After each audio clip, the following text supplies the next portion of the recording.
इसलिए वो एक एक करके सभी लड़कियों के रूम में जाता है और उनकी ब्रा निकालकर उनसे उस कच्छी को मैच करने लगता है। अब नल्ला निरोध लगभग हर लड़की की ब्रा और कच्छी देख चुका था, लेकिन उसे उस लिफ्ट वाली लड़की की ब्रा नहीं मिलती। फिर थक हार कर जब वो वहाँ से जा रहा होता है, तभी वो वहाँ पर एक लड़की और उसके बॉयफ्रेंड को देखता है जो उस लड़की की गुफा में घुसने की कोशिश कर रहा था। लेकिन उस लड़की का भी अपनी पिंकी पिटवाने का मन नहीं था, तो वो उसे मना करने लगती है। लेकिन उसका बॉयफ्रेंड जिसका नाम तात्या बिच्छू होता है, वो उसकी बात नहीं मानता और उसके साथ जबरदस्ती करने की कोशिश करने लगता है। तभी ये देखकर नल्ला निरोध अंदर आ जाता है और उसे कहता है कि भोसड़ी के इस लड़की से दूर रह। वो कहता है कि मैं तुझे अच्छे से जानता हूँ, तू वो आदमी है जो लड़कियों की तरह मेकअप करता है और टोनी कक्कड़ के गानों पर रील्स बनाता है। मतलब तू आदमी नहीं, छक्का है, छक्का। अब ये सुनकर तात्या बिच्छू से कहता है कि भोसड़ी के तू यहाँ क्या कर रहा है। नल्ला निरोध कहता है कि मैं इस लड़की को बचाने आया हूँ। जिसके बाद वो तात्या बिच्छू की दोनों चूचियों को पकड़ लेता है और उन्हें घुमाने लगता है। अब इससे तात्या बिच्छू की गांड फट जाती है, जिसके बाद वो भी उसकी चूचियां पकड़ लेता है और उन्हें मरोड़ देता है। अब कुछ देर तक तो वो दोनों ऐसे ही बकचोदी करते हैं, जिसके बाद नल्ला निरोध उस दर्द को सह नहीं पाता और उसे छोड़ देता है। फिर तात्या बिच्छू नल्ले निरोध से कहता है कि भोसड़ी के अब तो तू मरेगा, और उस लड़की को कहता है कि तेरी गांड तो मैं बाद में लूंगा। जिसके बाद वो वहाँ से चला जाता है। अब क्योंकि नल्ले निरोध ने उस लड़की की जान बचाई थी, तो वो उससे इंप्रेस हो जाती है। फिर वो उसे बताती है कि मेरा नाम है तड़पती फुद्दी, लेकिन स्कूल में सभी मुझे गंडमरी बुलाते थे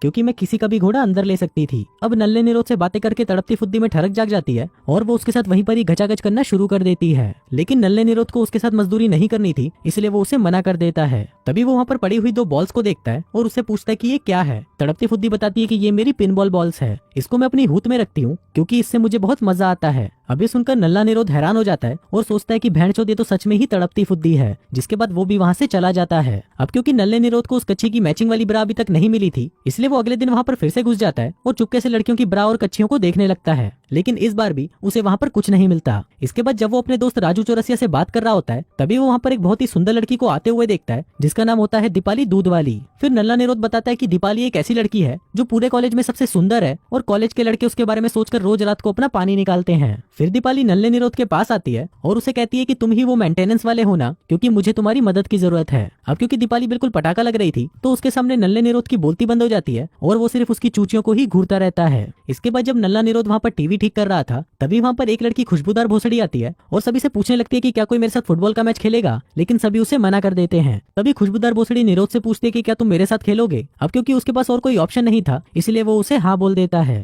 फिर गेम शुरू होने से पहले खुशबूदार भोसड़ी कहती है कि जो भी प्लेयर गोल करेगा तो सामने वाले प्लेयर को अपना एक कपड़ा उतारना पड़ेगा। अब ये सुनकर नल्ला निरोध खुश हो जाता है और उसे कहता है कि फिर तो तुम अपनी चूचियां दिखाने के लिए तैयार हो जाओ। अब गेम शुरू होता है, लेकिन नल्ले निरोध को पता नहीं था कि खुशबूदार भोसड़ी एक प्रो प्लेयर है, इसलिए वो गेम हार जाता है और एक एक करके अपने सारे कपड़े उतार देता है। लेकिन आखिर में जब वो अपना कच्छा उतारता है, तो उसका इतना बड़ा घोड़ा देखकर सभी लड़कियां हैरान हो जाती हैं और सोचने लगती हैं कि अगर इतना बड़ा एनाकोंडा हमारे अंदर घुसा तो मजा ही आ जाएगा। जिसके बाद से वो उसके एनाकोंडा की दीवानी हो जाती हैं। अब नल्ले निरोध को अभी भी वो लड़की नहीं मिली थी, इसलिए वो अगले दिन से टेलीस्कोप की मदद से सभी लड़कियों की खिड़की में झांकने लगता है ताकि वो उन्हें कपड़े बदलते देख सके और ये भी देख सके कि वो रोज कौन कौन सी ब्रा पहनती हैं। फिर एक रात वो चुपके से एक लड़की के रूम में घुस जाता है जिसका नाम था देती हूँ पर लेते नहीं, लेकिन लोग उसे प्यार से पिंकी बुलाते थे। फिर नल्ला निरोध बताता है कि पिंकी एक ऐसी लड़की है जिसे भैंचोद दुनियादारी से कोई मतलब ही नहीं है और वो दिन भर सिर्फ एक ही जगह पर पड़ी रहती है। नल्ला निरोध उसके पास जाकर उससे बात करने की कोशिश भी करता है, लेकिन पिंकी उस पर ध्यान नहीं देती। फिर एक दिन जब वो एक लड़की के रूम में घुसकर उसकी ब्रा देख रहा होता है, उसी दौरान वहाँ पर वो लड़की आ जाती है जिसका नाम चुलबुली चमेली होता है। अब नल्ला निरोध कैसे भी उससे छुपने की कोशिश करता है, लेकिन चुलबुली चमेली उसे पकड़ लेती है और उस पर स्प्रे से हमला कर देती है। लेकिन तभी चुलबुली चमेली उसे पहचान लेती है और उसे कहती है कि हम दोनों 11th स्टैंडर्ड में सेम क्लास में थे। अब नल्ला निरोध भी उसे पहचान जाता है, जिसके बाद वो उसे अपनी लिफ्ट वाली लड़की के बारे में बताता है और कहता है कि उसी को ढूंढने के लिए ही मैं ये सब कर रहा हूँ। अब ये सुनकर चुलबुली चमेली को बहुत अच्छा लगता है, जिसके बाद वो भी उस लड़की को ढूंढने के लिए उसकी हेल्प करने लग जाती है। अब काफी लड़कियों की ब्रा और कच्छियां चेक करने के बाद नल्ले निरोध को फाइनली वो कच्छी मिल जाती है और वो उस ब्रा के साथ भी मैच हो रही थी। अभी देखकर नल्ला निरोध खुश हो जाता है और वहीं बैठकर उस कच्ची वाली लड़की का वेट करने लगता है। फिर कुछ देर बाद वहाँ पर वो लड़की भी आ जाती है, जिसको देखकर नल्ला निरोध खुश हो जाता है और उससे अपने प्यार का इजहार करने लगता है। लेकिन तभी वो लड़की उसे कहती है कि मैं वो लड़की नहीं हूँ जिसे तुमने लिफ्ट में घोड़ी बनाया था। अब ये सुनते ही नल्ले निरोध का दिल टूट जाता है और वो निराश होकर वहाँ से चला जाता है। अब नल्ले निरोध का ये प्लान तो फ्लॉप हो चुका था, इसलिए अब वो उस लड़की को ढूंढने के लिए दूसरा प्लान बनाता है। वो कॉलेज के न्यूज़पेपर में उस लड़की के बारे में एक आर्टिकल लिखता है कि जो भी लड़की उस रात लिफ्ट में मेरे लिए घोड़ी बनी थी, वो थर्सडे रात को क्लब के बेसमेंट में आकर मुझसे मिले। फिर थर्सडे रात को नल्ला निरोध बेसमेंट में बैठकर उस लड़की का वेट कर रहा होता है, लेकिन वहाँ पर कोई नहीं आता। फिर कुछ देर बाद वहाँ पर चुलबुली चमेली आती है और उसे डिनर के लिए अपने साथ घर पे ले जाती है। फिर जब चुलबुली चमेली खाना बना रही होती है तो उसको देखकर नल्ले निरोध को लगता है कि शायद चुलबुली चमेली भी वो लिफ्ट वाली लड़की हो सकती है, इसलिए वो एक ग्लास से उसकी चूचों को नापने लगता है, लेकिन बदकिस्मती से वो भी वो लड़की नहीं होती। अब बातों ही बातों में चुलबुली चमेली को एक आइडिया आता है। वो नल्ले निरोध को लड़कियों वाले कपड़े पहनाकर उसे पूरी तरह एक लड़की बना देती है ताकि वो बाकी लड़कियों के बीच में रहकर उनसे उस रात के बारे में पूछ सके। फिर लड़की बनकर वो चुलबुली चमेली के साथ कुछ लड़कियों के ग्रुप में जाकर बैठता है ताकि वो उनकी बातें सुन सके, लेकिन वहाँ पर वो लड़कियां तो ये बातें कर रही होती हैं कि उन्होंने कितने लड़कों का घोड़ा अपने मुंह में लिया है। अब उनकी ये बात सुनकर नल्ले निरोध को घिन आने लग जाती है, इसलिए वो दोनों वहाँ से चले जाते हैं। अब नल्ला निरोध खुद ही एक एक लड़की के पास जाकर उनसे बातें करने लगता है ताकि बातों ही बातों में वो उनसे पता लगा सके कि उनमें से वो लिफ्ट वाली लड़की कौन सी है। साथ ही वो लड़की बनकर दीपाली से भी बात करने की कोशिश करता है, क्योंकि लड़का रहते हुए तो दीपाली के सामने उसकी आवाज तक नहीं निकलती। फिर एक रात जब नल्ला निरोध पिंकी से बात करने के लिए उसके रूम में जाता है तो वो देखता है कि वो तो वहाँ पर नहीं होती, लेकिन वहाँ पर उसकी बहुत सारी कच्छियां और ब्रा टंगी होती है। साथ ही वहाँ पर उसे एक किताब भी मिलती है जिसमें घचाघच की बहुत सारी कहानियां लिखी होती हैं। अब ये देखकर नल्ला निरोध पिंकी को देखने के लिए बाहर आता है, लेकिन तभी वो देखता है कि पिंकी हॉस्टल की छत से कूदकर आत्महत्या करने की कोशिश कर रही होती है। अब ये देखकर नल्ला निरोध भागते हुए उसके पास जाता है और उससे पूछता है कि तुम ये क्यों कर रही हो। पिंकी कहती है कि मैं बहुत बदसूरत दिखती हूँ, जिसकी वजह से कोई भी लड़का मुझे घोड़ी नहीं बनाना चाहता। इस पर नल्ला निरोध कहता है कि ऐसा नहीं है, तुम बदसूरत नहीं हो। पिंकी कहती है कि लड़के मुझे देखते तक नहीं और वो बाकी लड़कियों को तो सेट कर लेते हैं, लेकिन मुझे कोई भी लड़का सेट नहीं करता। ना तो कोई मेरे साथ घूमता फिरता है और ना ही कोई मुझे अपने घर पर इनवाइट करता है।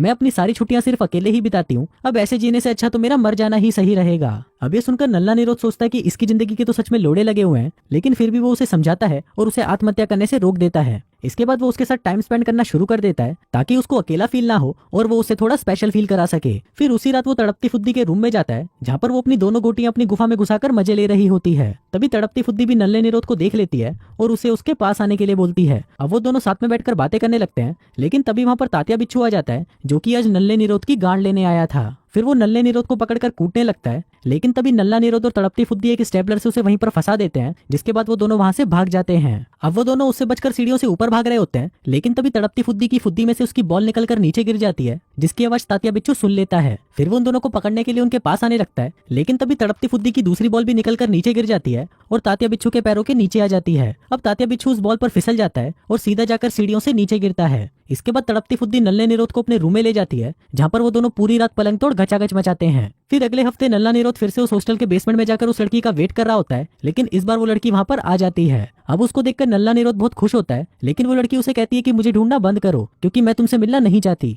नल्ला निरोध कहता है कि क्या हम 1 मिनट बात कर सकते हैं, लेकिन वो लड़की उसे मना कर देती है और वहाँ से चली जाती है। तभी नल्ला निरोध भी उसकी शक्ल देखने के लिए उसके पीछे जाने लगता है, लेकिन तभी वो जाकर सीधा एक ठरकी बुढ़िया से टकराता है। अब ऐसे ही कुछ दिन और बीत जाते हैं। नल्ला निरोध का कॉलेज भी खत्म होने वाला होता है, इसलिए अब उसे कैसे भी करके उस लड़की के बारे में पता लगाना ही था। फिर वो एक आखिरी दाव खेलता है, जिसके लिए वो हॉस्टल की सभी लड़कियों के साथ अच्छे से बातें करने लग जाता है, ताकि वो लड़कियां खुद ही उससे इंप्रेस होकर उसे बता दे कि वो लिफ्ट वाली लड़की वो ही है। इसके साथ ही वो पिंकी का भी एक शानदार सा फोटोशूट कराता है, जिसमें वो बहुत ज्यादा सुंदर लग रही होती है। अब ये देखकर पिंकी भी बहुत खुश हो जाती है, क्योंकि ये देखकर अब उसको खुद के लिए कॉन्फिडेंस आने लग गया था। इसके बाद वो दीपाली दूध वाली से भी मिलने उसके पास जाता है, लेकिन वहां पहुंचते ही वो देखता है कि दीपाली का मुंह किसी चुड़ैल की तरह डरावना हो गया है। लेकिन इससे नल्ले निरोध को कोई फर्क नहीं पड़ता और वो दीपाली से बहुत ही अच्छे से बात करता है और उसे कंफर्टेबल फील कराता है। इसके बाद वो लड़की बनकर तड़पती फुद्दी के पास जाता है और उससे पूछता है कि क्या तुम्हें नल्ला निरोध पसंद है, लेकिन तड़पती फुद्दी उसे मना कर देती है और कहती है कि वो मेरे टाइप का नहीं है। इसी दौरान वहाँ पर फिर से तात्या बिच्छू आ जाता है और तड़पती फुद्दी को परेशान करने लगता है, लेकिन तभी नल्ला निरोध उन दोनों के बीच में आ जाता है और उसे बचा लेता है। अब तात्या बिच्छू को किसी को तो पेलना ही था, इसलिए वो नल्ले निरोध को ही दबोच लेता है और उसके साथ घचाघच करने की कोशिश करता है, लेकिन तभी नल्ला निरोध उसकी जीभ काट लेता है और उसे वहीं तड़पता छोड़कर वहाँ से चला जाता है। इसके बाद जब नल्ला निरोध अपने रूम में वापस आता है तो वो वहाँ पर राजू चौरसिया को देखता है, जो कि अपनी हाथ गाड़ी चला रहा होता है, लेकिन तभी नल्ले निरोध को उसकी कटी हुई लुल्ली दिखाई देती है, जिसको देखकर वो घबरा जाता है और उससे पूछने लगता है कि ये कैसे हुआ।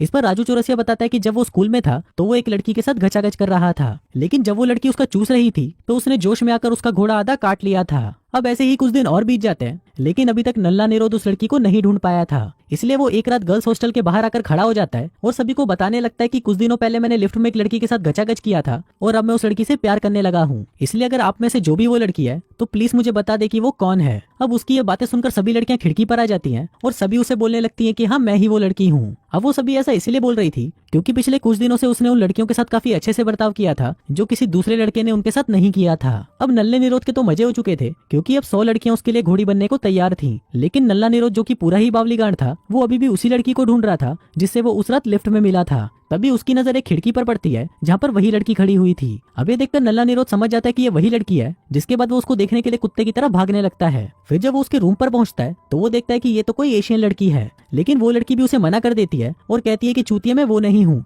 तेरी वाली आइटम नीचे वाले फ्लोर पर है। अब नल्ला निरोध फिर से भागता है और उसके रूम पर जाकर देखता है कि ये लड़की तो तड़पती फुद्दी होती है, लेकिन तड़पती फुद्दी भी उसे मना कर देती है और कहती है कि मैं वो लड़की नहीं हूँ क्योंकि तुम मुझसे प्यार नहीं करते। नल्ला निरोध कहता है कि नहीं डार्लिंग, मैं तुमसे ही प्यार करता हूँ। तड़पती फुद्दी कहती है कि मैंने बहुत कोशिश की कि तुम मुझसे प्यार करो, लेकिन तुम तो दूसरी लड़कियों को भी घोड़ी बनाने के बारे में सोचते रहते थे, इसलिए यहाँ से चले जाओ। अभी सुनकर नल्ले निरोध का दिल टूट जाता है और वो वहाँ से चला जाता है। फिर कुछ दिनों बाद हम देखते हैं कि उन सभी का कॉलेज खत्म हो जाता है और वो सभी अपना सामान पैक करके वहाँ से जा रहे होते हैं। फिर जाने से पहले नल्ला निरोध चुलबुली चमेली से मिलता है, जो उसे कहती है कि मुझे लड़कियां पसंद है और ये मैंने अभी तक किसी को नहीं बताया, मैंने ये सिर्फ तुम्हें ही बताया है क्योंकि तुम ही मेरी हेल्प कर सकते हो मेरी जैसी दूसरी ढूंढने में। जिसके बाद हम देखते हैं कि वो चुलबुली चमेली को बदबूदार भोसड़ी से मिलवा देता है क्योंकि वो भी उसी की तरह ही थी। इसके साथ ही नल्ला निरोध राजू चौरसिया और पिंकी का भी टाका भिड़वा देता है, जहाँ पर वो दोनों एक लिफ्ट में बंद हो जाते हैं और पूरी रात घचाघच करते हैं। अब सबकी सेटिंग हो चुकी थी, लेकिन सिर्फ नल्ला निरोधी सिंगल रह गया था, इसलिए वो भागते हुए फिर से तड़पती फुद्दी के पास जाता है और उसे पकड़कर चूसना शुरू कर देता है। इसके बाद वो उसके कपड़े उतारता है और फिर वो दोनों मिलकर पूरी रात पलंग तोड़ घचाघच करते हैं। और इसी के साथ ही ये कहानी यहीं खत्म हो